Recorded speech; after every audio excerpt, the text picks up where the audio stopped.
白羊座小人伤病伤痛终于要被倾诉出你们生活了，这应该是5年显著的大好事的几件。那我之前讲过，白羊座进入到冥王星水瓶这20年的周期里面，你们对于很多关系的态度和人际的把控会跟以前很不同，这也是会影响到你们方方面面的一个很重要的因素。有一些责任呢，白羊承担的够久了，有一些状况拖累或者是阻碍你们也蛮长时间了，应该是躺还是要冲呢？当然应该要冲。行印在召唤白羊座，在提示你们，也许你们该有一些新的态度、新的感情、新的家、新的身体、新的工作下家、新的角色、新的路径、新的手段了。这几年白羊过的都是没有什么安全感的，或者是挺孤寂疲惫的。我不能说你们没有成就，相反，有的白羊人生很高光，很受瞩目，但是你们始终会感觉自己处在某种风暴里或者是郁结当中，不得消停或无法放松啊。有的时候也有种无奈和无力，可能你背负了常人无法想象的生命之沉痛和心酸，所以别人看到的白羊和白羊内心当中真实的感觉是有巨大的一个差距的啊。你们一定会感受到生命的不可控和某种狼狈，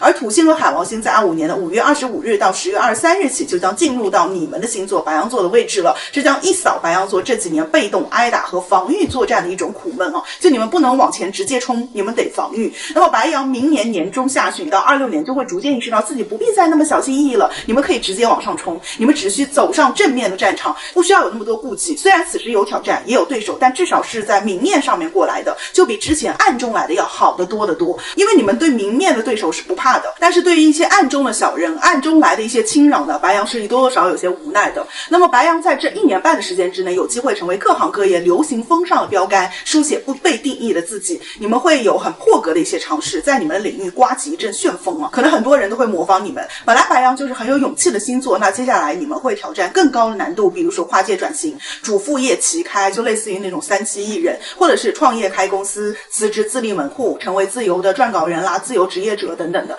会在事业生活当中兼顾多重身份和角色，然后每一个角色你们都会寻求表现得很亮眼，而你确实很有机会去做到，让人觉得哇，原来白羊你还会这个，你还有这样的一些才能爱好等等，就跌破大家的眼镜，但是一种好的方面。就在25年的中下到26年、27年的时候呢，白羊就已经能够很好的平衡你的事业生活当中至少2个方面的事情，或者是2个任务、2个项目，两边都会有收获。不过呢，这一年也要注意健康啊，可能你会去调理身体，因为你们做的事情确实是比较多。那28年呢，白羊就有望踩上新的岗位、新的职务，站上新的起点。你们这些年练的本事、读过的书、走过的路，会在26年和28年这2个年份得到机会对外绽放。26年呢，你们会刷新大家眼中对你的一个认知，就是让人感觉说，哦，没有想到。28年呢，是真的实际会颁给你们一个现实的奖章或者是回馈。对一部分白羊来说呢，生命中很重要的缘分也会从28年的下半年到29年去开启，比如说恋爱啦、结婚啦、生子啊，或者是一些合作关系、新的签约啊等等的。